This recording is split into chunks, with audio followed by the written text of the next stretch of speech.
Oh, so welcome, guys. We are going to start in about 1 minute. Let's see if we can admit a few more guys.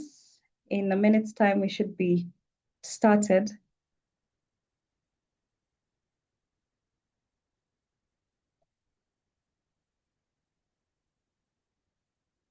Great. So I'm sure everyone who's joined us today has joined us because they're preparing for their IELTS, or they have someone who is preparing for. And Kingori, can you hear me? If you can hear me, can I just see a thumbs up on the reactions? I hope I'm clear. Can you hear me? Wanja, can Yes, you we hear? can. Oh, good, perfect, perfect. Okay, great. Yes, so everyone who's here must be preparing for their IELTS exam, or they have a friend who's preparing for their IELTS exam. My name is Joy Kimodo. I have been doing this for, I don't want to say how long, otherwise I'll be giving out my age, but yeah, I've been doing this for quite some time. Um, Maybe even, let me stop sharing so that I admit stop share. Let me just admit one more person. I see we have Patrick joining. And yes, so great. All of you are preparing for your IELTS exams. And so we need to know how exactly we can prepare for this exam and just pass with excellence. So I've been doing this for a couple of years. And with that, I wanted to share my insights on just how you can prepare perfectly. Let me see. So we'll be started in just 1 minute. Let me see who someone wants to join. Great. Okay, great. So let me just get started. Um,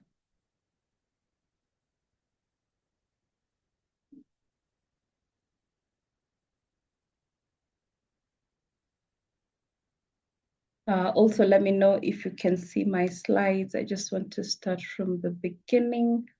And yeah, from the beginning, there we go.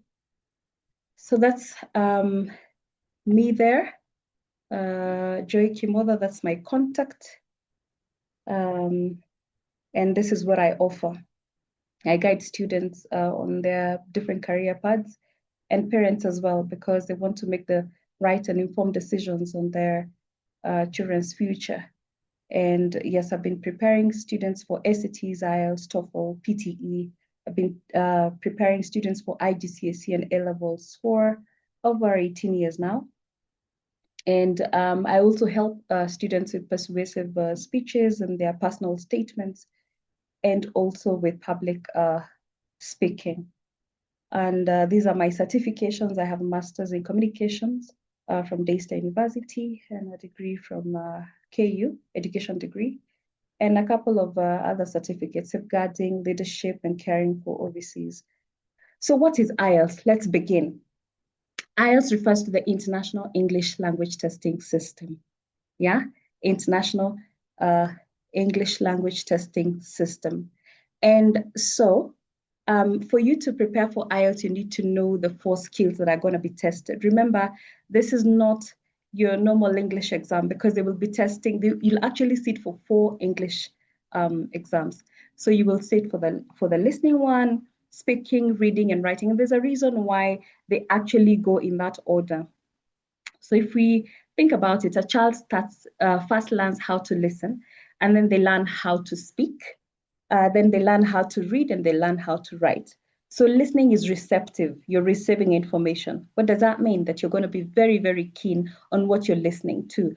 And then we have the speaking test. You will produce what you will have listened to. So the speaking test is a productive skill.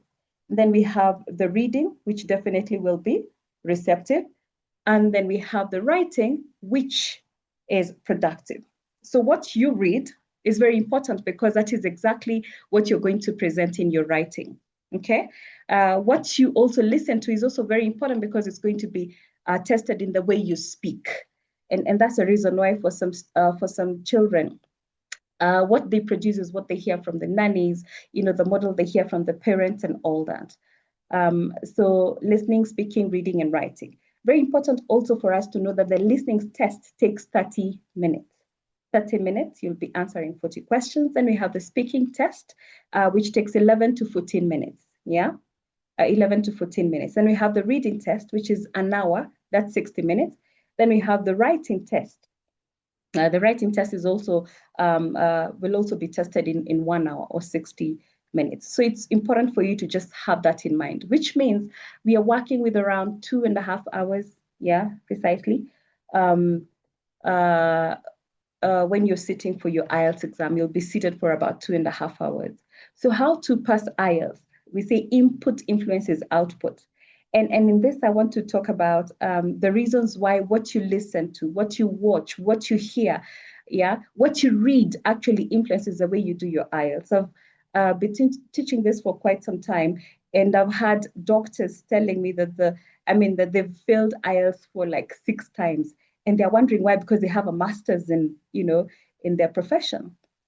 But especially for the writing test, as much as you might use very sophisticated vocabulary, they look at your ability to actually put your full stops in the right place. So that's punctuation, to write the correct spelling of words, and all that, and really start sentences with capital letters. We all know proper nouns begin with capital letters. So even if you've used very sophisticated language and you're not able to present the correct or the basics for English, punctuation, spelling, and your grammar, subject verb agreement. He kicked the ball, where is the subject, where is the verb, where is the object?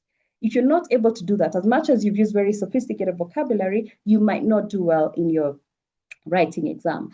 So success in IELTS requires consistent exposure to quality English content. Your language output directly uh, reflects the quality of input you consume. Watch news, informative podcasts, read newspapers and persuasive materials. I talked to someone just the other day. They told me they don't read newspapers. And yes, we don't read newspapers, but guess what? That's the reason why we find that most of our students nowadays are not creative. You tell them to write something, a composition or descriptive writing, you find them writing about teleporting from one place to the other. And you're asking yourself, where did the creativity go? The stories are used to have a nice plot, introduction, body, and the conclusion. Okay, so very important that we actually do that. So we have academic IELTS and general training IELTS. So if you want to travel abroad for work, then you will do the general training IELTS. Then if you're going for academic purposes, where you're going to school, or maybe your profession, you're an accountant, you're a teacher, you're a doctor, you will sit for the academic IELTS. So these two are just slightly different, especially when it comes to the reading and the writing. And there's the listening and the speaking. They're actually similar. So designed for university applicants, that's the academic IELTS, and the general training IELTS is designed for anyone who's looking for work or immigration to English-speaking countries. Important to note, listening and speaking sections are identical in both versions, while reading and writing sections differ slightly. Okay, so how do they differ? Very important for us to note that. Let's see, how do they differ? I don't know why my slides are not moving, but I might just, oh yeah, here we go. The reading section, sorry, I'm admitting people as we talk about this, so do not worry.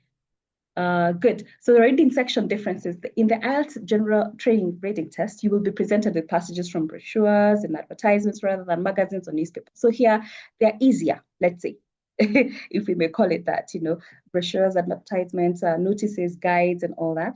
Then for the academic reading, the test ability to understand academic tests from long excerpts from books, journal articles, academic magazines, complex descriptive passages, and all that. So that's just how different they are. So you find that the passages in the general IELTS are easier compared to the ones in the academic IELTS.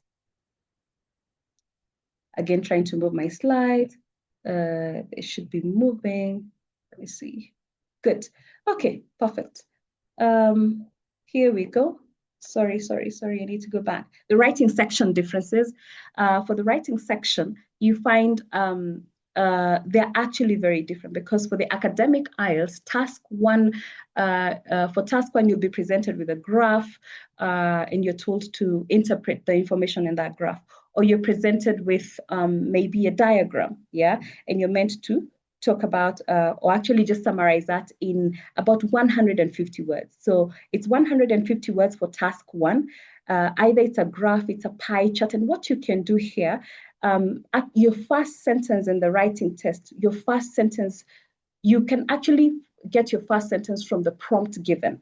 The bar graph shows the number of people who were displaced in dash, dash, dash. It's always written there. So you can easily just copy that or write it in your own words. Yeah. Then that way, you're being relevant.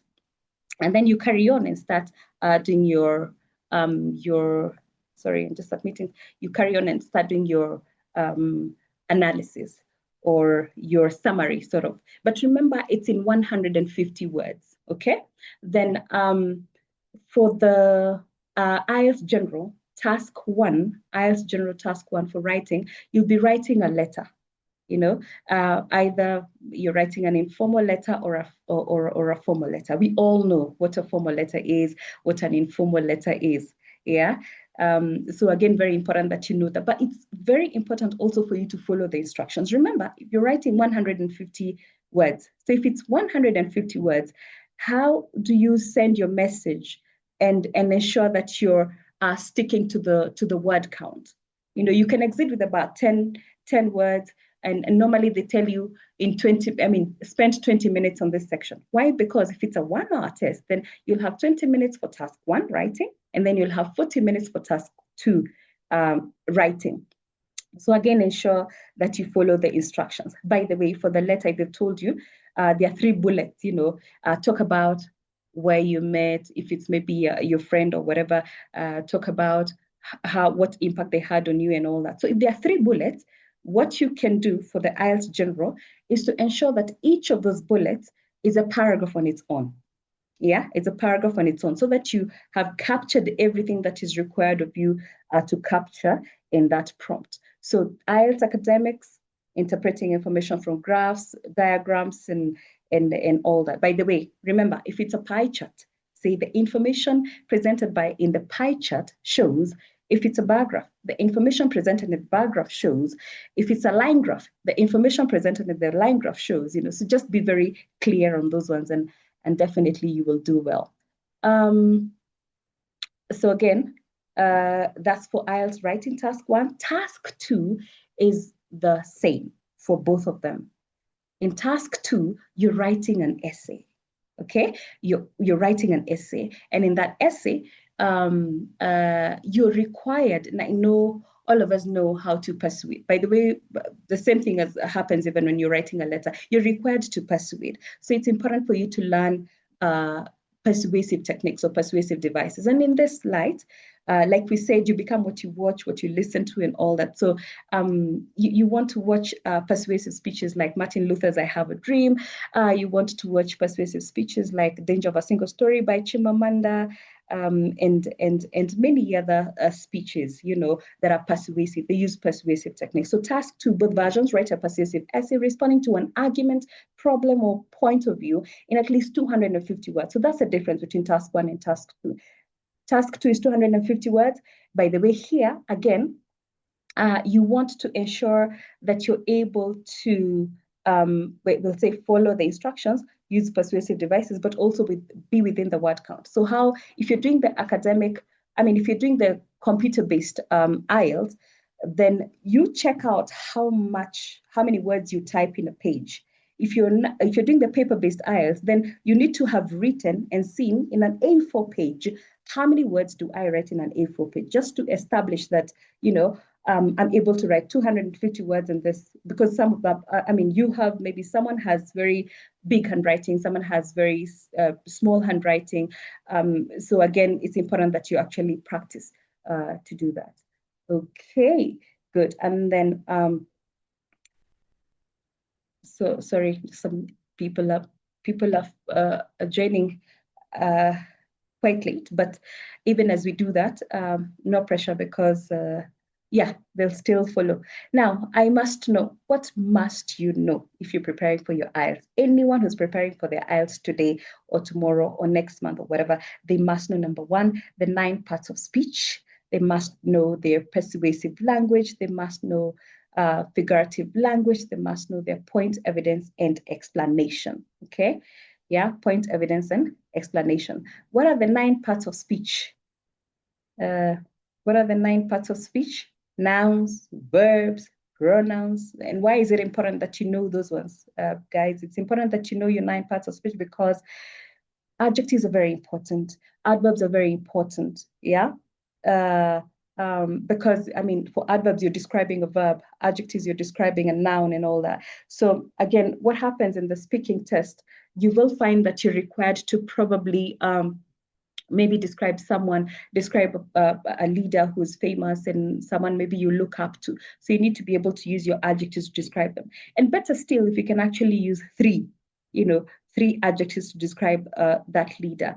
So for example, you might say, I don't know, do I want to mention names? No, you're not going to mention names, but you can say someone like Barack Obama. Barack Obama is kind, compassionate, and caring. Yeah, kind, compassionate, and caring. So you have the going for Barack Obama. Okay. So I think I want to leave this for some, let me stop sharing so that we can have some questions asked. You can actually ask questions in the chat. I see we have some questions on the chat. And yeah, we have figurative language, you know, your similes, metaphors, and all that. By the way, don't just speak plainly. Don't write plainly. Learn your figurative language techniques. Yes, I see someone is raising their hand. Let me first of all stop sharing and then just view. Yes, please. And Kimori, would you like to ask a question? Yes, are we done with the presentation? Like, can we ask questions now? Are we ready for questions? I think you can ask a question even as we carry on. You can ask a question, my dear. Oh, Yeah. okay. It's about the speaking part. I Yes. know that there is somebody like asking you questions, right? Yes. So do they give you time to think, or do they just go like, where do you stay? And then are you supposed to like just start answering immediately, or do you have like a few seconds or? Very good. I see. Oh, yeah, I hope I've admitted everyone because oh yeah, yeah, okay, fine. Yeah. So look, for the speaking section, there are 3 sections. Yeah. There's speaking, there's a part one, there's part two, there's part three. Now for part one, they give you some time to answer the question. So they ask you your name about your name or maybe a hobby, then they'll give you some time to answer that question. But look, and by the way, speaking part one is all about your, I mean, general information about your hobbies, your family, and stuff like that. Again, by the way, I always tell my students that you can lie, but ensure you stick on the lie. Because imagine you've lied and then you ask a question about, you know, maybe a follow-up question and you've lied. Yeah. So ensure you stick on the lie. But just to answer your question, part one, they will give you a chance to answer the question. For part two, they will give you a card and they'll tell you to talk about this card. Describe a teacher who had an impact on you. And then they've given you bullets. When did you meet? What impact did they have on you? And all that. So what happens with task two, they will not wait for you to answer or whatever. They'll just give you the card and they tell you, I've given you 1 minute to think about it, and then I'll tell you when to start speaking. You're meant to speak for 2 minutes. Okay, Kingori, you're meant to speak for 2 minutes, and they will not be telling, oh, okay, No, they'll just tell you, okay, time is up. So for part two, it's what you call the individual long turn. They do not they do not give you a chance to kind of respond or have a discussion. You actually have the discussion in part three, speaking part three, which is what you call the two-way discussion. Okay, Miss Kingori? Yes, please. Still on part one. Yes, So let's say they ask you, where do you live? Do yes, they expect short answers, or how long are you supposed to explain where you live? very good. Now for part one, they ask you where you live. That's a very good question, by the way, and I hope we definitely have time, but I'm going to answer that very shortly. Now, this is it. They ask you, where do you live? So you will say, if you live, let's say you live in Kilimani. So you'll say, well, I live in Kilimani, which is in Nairobi County, the capital city of Kenya. Okay? Don't just say Kilimani, then you keep quiet. Actually, let them not ask you for your name, and then you say, my name is Kingori. Or I mean, and then you say Kingori. Just say, my name is N. I don't know what N stands for. My name is N. Na Naomi. Okay. Yes, my name is N Kingori, but you can call me Kingori. You get it. Try and avoid, as much as you can, try and avoid one word answers. Okay? Okay, thank you. Yes, yes. Great. I'm waiting for anyone else who has a question. I'm looking at my chat. Do I see? I'm not sure I have anything on the chat. Yes, can't hear you. Yes, you can hear me and all that. Yeah. I'm waiting for any question. If Matthew you're prepared. Mike. Yes. Morning. Oh, Good. I might have to mute you, Mr. Fortune. Do you have a question? Okay, I have to mute you. Okay, great. Guys, point, evidence, and explanation is very important. Yeah. PEE. So who is your best friend? You say my best friend is Jane, so you might say Jane is kind, caring, and compassionate, like we said for Barack Obama. And then you might want to now qualify her compassion or her kindness. So you will say Jane is kind and caring. That's a point. There was this one time when I was going through a difficult time. I was preparing for my maths exam, and she also was preparing for her exams, but she took the time to be there for me. She helped me with my revision, living out her kids and all that. And so I thought that was really, really kind and caring. Everyone needs a friend like Jane. A friend in need is a friend indeed. So that's a sort of a point, evidence, and explanation. The point is kind and caring. The evidence is when she came through for you, and the explanation is what links the two. So you can do that for your speaking. Point, evidence, and explanation. I've actually just put it on chat. Point. Anyone who has a question can send it on the chat or just speak. Maybe just raise your hand or speak. Point, evidence, and explanation.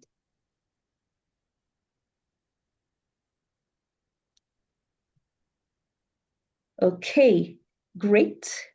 Again, for the persuasive techniques, like we said, you call them, there's an anecdote, an anecdote is a short relevant story, depending on what they've asked you. Then we have facts, the sun rises in the east. Does it rise on the west? No, never happens. So we have opinions, we have rhetorical questions.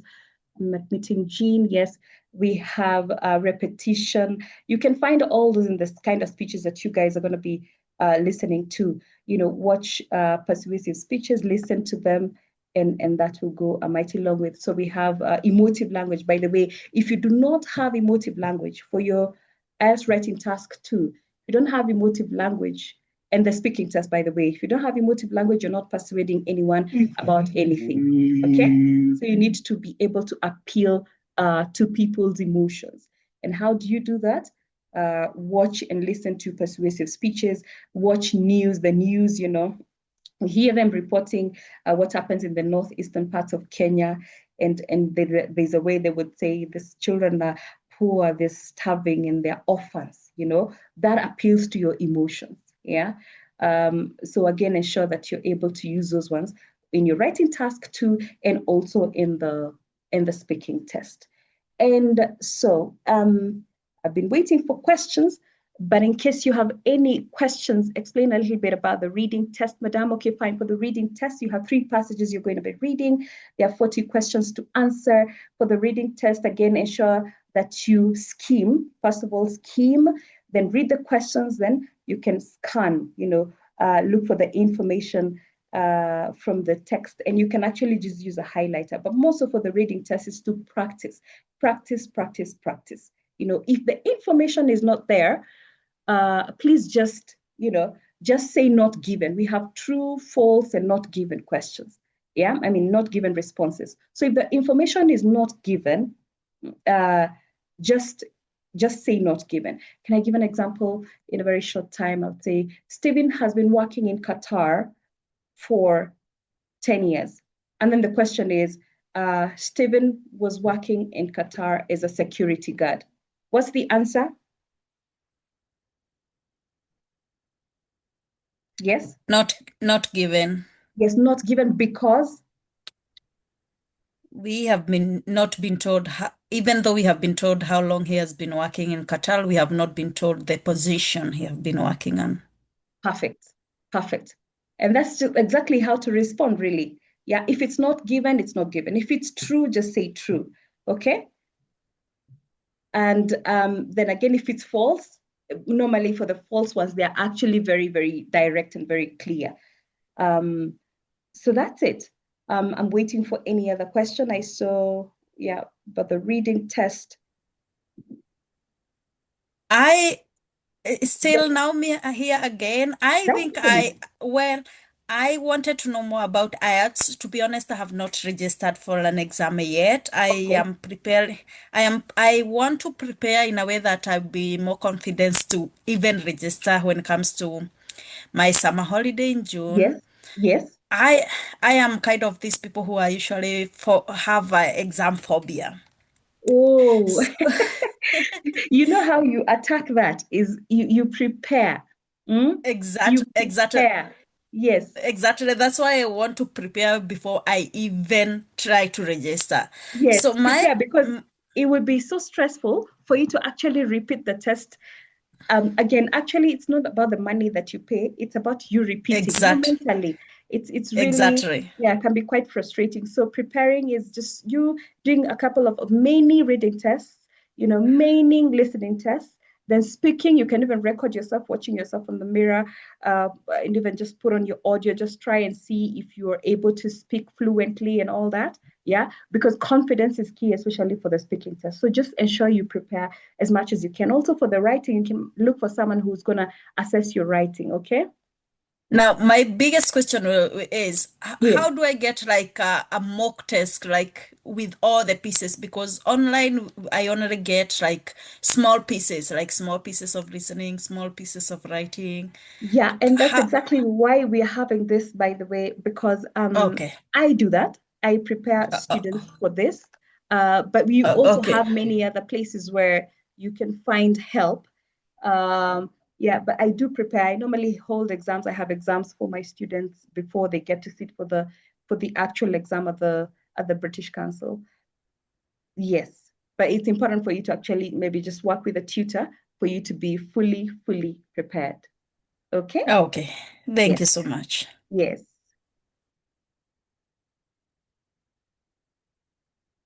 I'm actually just sharing in a short while. I see someone has sent something, so just a minute. Um,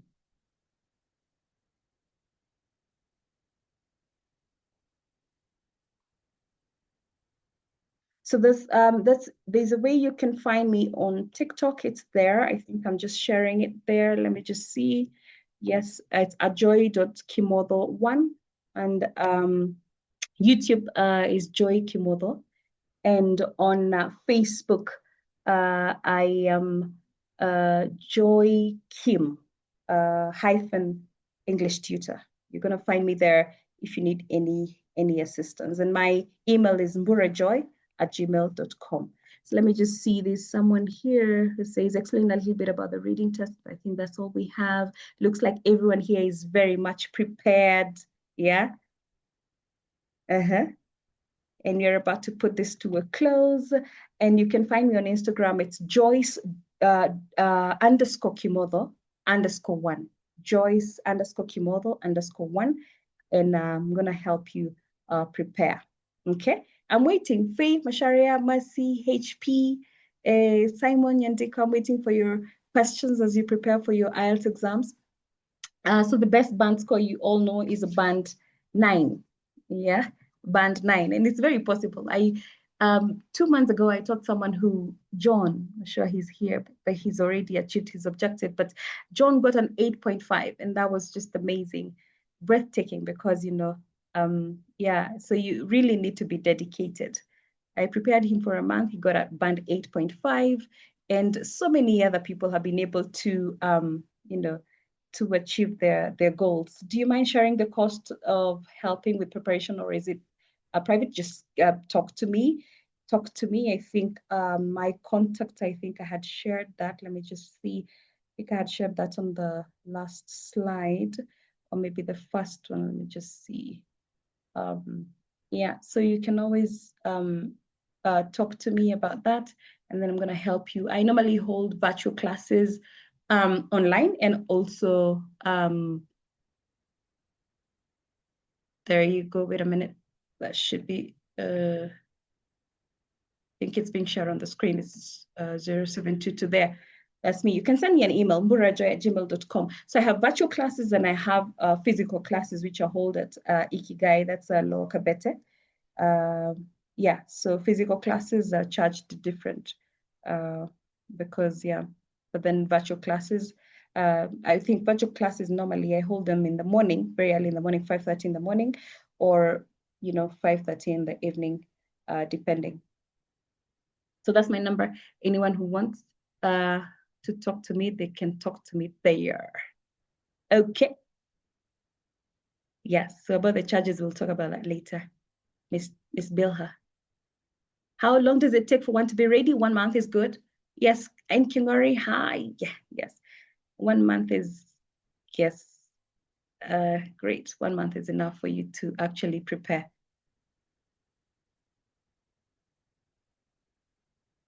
I'm trying to,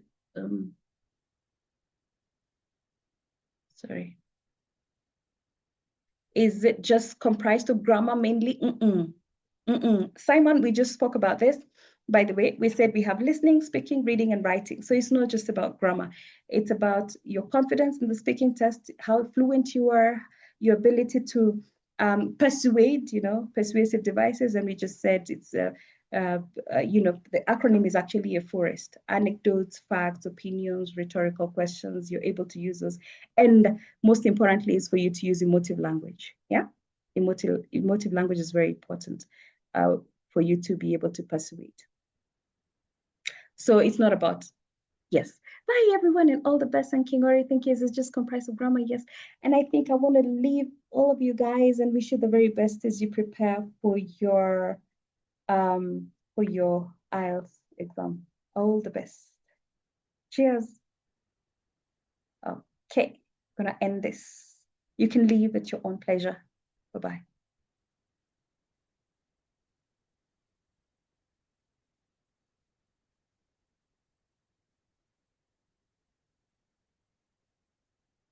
I'm gonna end this.